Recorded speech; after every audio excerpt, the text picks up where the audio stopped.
Bonjour, c'est le moment d'expliquer comment un poussin peut se développer pendant 21 jours dans un œuf en ayant assez de nourriture et assez d'oxygène. J'ai rassemblé toutes vos hypothèses et vous avez eu d'excellentes idées, vous allez voir.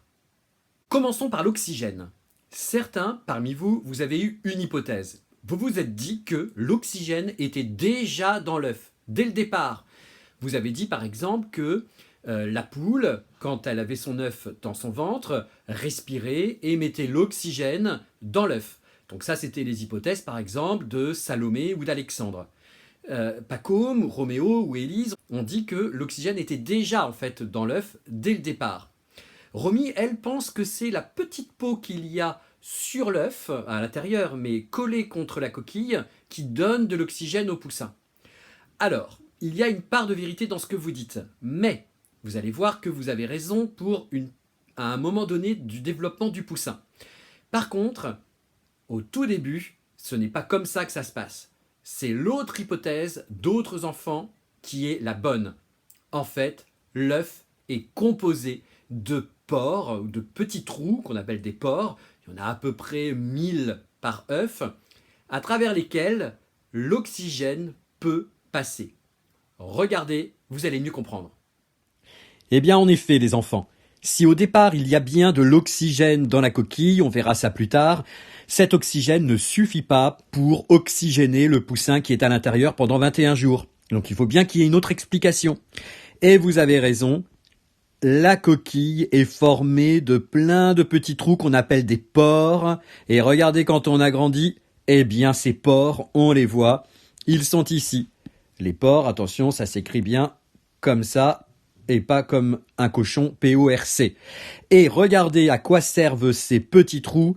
Eh bien, de l'oxygène peut traverser les petits trous pour aller jusque dans la coquille et le poussin pourra s'oxygéner. On verra tout à l'heure comment.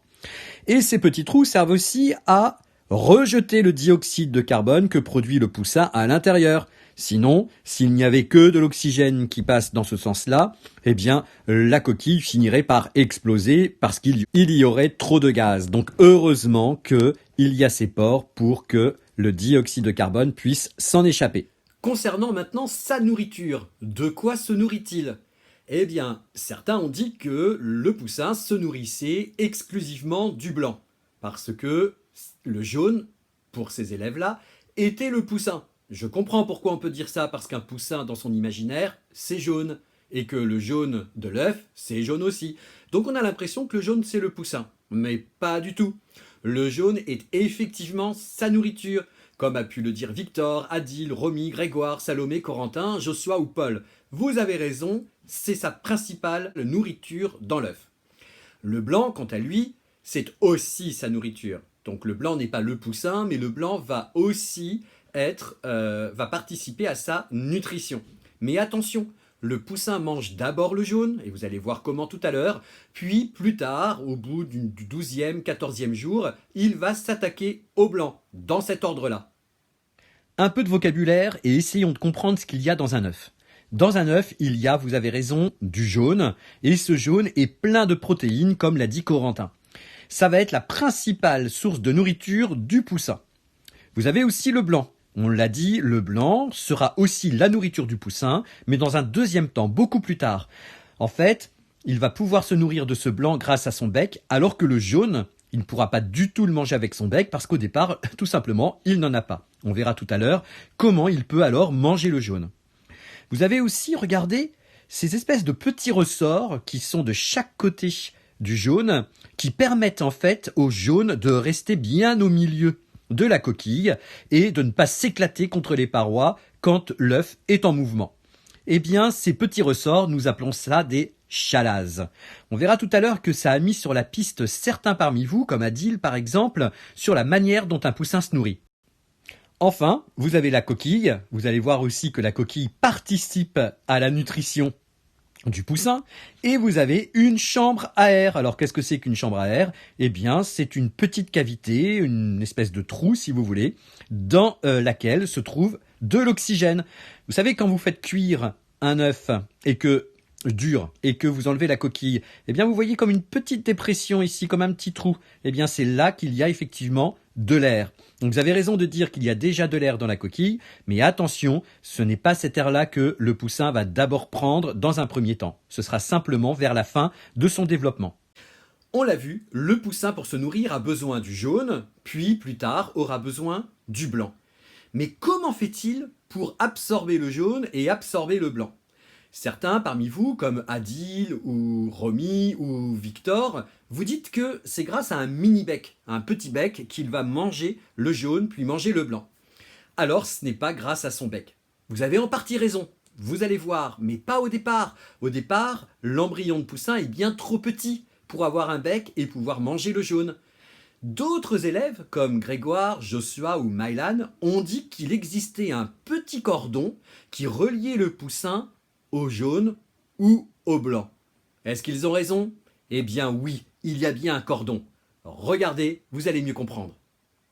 Regardez bien, c'est sur le jaune, pas dans le jaune, ni dans le blanc, mais sur le jaune que va se développer l'embryon. L'embryon, c'est quoi? C'est le futur petit poussin qui va commencer son développement sur le jaune. Et regardez, au fur et à mesure qu'il grandit sur le jaune, là on le voit très bien avec son œil ici, il va développer aussi tout un réseau de veines qui va se développer sur la membrane du jaune. Et que va-t-il se passer? Eh bien, le jaune va traverser la petite membrane, puis va traverser chacune des veines, puis se diriger vers un cordon. Regardez le cordon, c'est ce que vous voyez ici. Voilà, ça là, c'est le cordon ombilical. Et les nutriments, c'est-à-dire le jaune, eh bien, vont se diriger progressivement en allant dans les veines et dans le sang vers le cordon ombilical pour aller nourrir le poussin. Quand on regarde ici, eh bien, on voit qu'après quelques jours, là on est à peu près à une douzaine de jours, eh bien, le réseau de toutes les veines s'est énormément développé parce que plus il grandit, plus il a besoin de nourriture, et les nutriments, c'est-à-dire le jaune, va traverser les veines, puis ensuite, grâce au sang, va se diriger progressivement vers le cordon ombilical qui est ici. Eh oui, même les poussins ont un cordon ombilical. Ici, on voit que le poussin a maintenant un bec. Eh bien, grâce à ce bec, quand il aura épuisé toute la nourriture du jaune, eh bien, il va pouvoir s'attaquer au blanc, mais ici, par le bec. Alors qu'avant, il se nourrissait grâce à un cordon. Oui, mais alors, est-ce la même chose pour l'oxygène? Quand l'oxygène a traversé la coquille, eh bien, comment fait l'oxygène pour aller jusqu'au poussin? Comment le poussin peut-il respirer dans ces conditions? Voyez la réponse tout de suite. Eh bien, l'oxygène, regardez, traverse, comme on l'a dit, la coquille grâce à tous les petits pores, les petits trous qu'il y a sur la coquille. L'oxygène, donc, traverse la coquille, puis va se retrouver dans l'œuf. Eh bien, c'est la même chose que pour le jaune et les nutriments. L'oxygène va traverser les petites veines pour ensuite se diriger vers le cordon ombilical que vous voyez ici. Donc l'oxygène est emmené au poussin grâce à un cordon ombilical jusqu'à son nombril et va oxygéner l'ensemble du poussin. Voilà comment il peut absorber l'oxygène grâce à son cordon. En tout cas, ça c'est vrai pour les premiers jours. Mais pour les jours suivants, quand le poussin a un bec suffisamment formé, eh bien, que va faire ce poussin? Il va puiser son oxygène dans la chambre à air qui est ici. Donc vous avez raison, il y a aussi de l'oxygène dans la coquille qui est déjà là. Mais c'est simplement pour les derniers jours, quand son bec est bien formé. Dans ces conditions, il va respirer grâce à la chambre à air qui est ici, qui se remplit d'air régulièrement grâce aux petits pores, aux petits trous qu'il va alimenter cette chambre à air. Plus besoin alors de recevoir l'oxygène par le cordon ombilical, il aura suffisamment d'oxygène ici pour respirer par son bec. Est-ce que le jaune et le blanc suffisent pour nourrir le poussin? Eh bien non, il y a une autre source de nourriture ou de nutriments qui va permettre au poussin de se développer dans l'œuf. Cette source, c'est la coquille elle-même. Regardez. En effet, le jaune et le blanc ne suffiraient pas pour fabriquer le poussin dans son intégralité. Et oui, À l'intérieur du poussin, qu'y a-t-il? Il y a des os. Et ces os, eh bien, sont formés de calcium. Calcium qu'il n'y a pas suffisamment ni dans le jaune ni dans le blanc. Alors d'où vient-il? Eh bien, il vient de la coquille elle-même. La coquille est faite de calcium. Et la coquille se dissout, c'est-à-dire qu'elle se divise en petites particules microscopiques qui va traverser la membrane, se retrouver à l'intérieur de l'œuf, et là encore, le calcium va traverser les petites veines pour aller jusqu'au cordon ombilical et donner suffisamment de calcium au poussin pour fabriquer tout son squelette. Génial, non? Et au bout de 21 jours, eh bien, la coquille s'est suffisamment dissoute pour être beaucoup plus molle. Et quand le poussin a pris toute la place dans la coquille, quand il a mangé tout le jaune, quand il a mangé tout le blanc, quand maintenant il respire grâce à la chambre à air, eh bien, il peut sortir. Et il sortira d'autant plus facilement que la coquille a été dissoute. Et donc, c'est beaucoup plus facile à casser. Avec son bec, il va frapper contre la coquille. Et enfin, il pourra sortir à l'air libre. Voilà comment un poussin peut manger, respirer pendant 21 jours. Regardez. Ici, vous voyez le poussin qui cherche à s'extirper de sa coquille.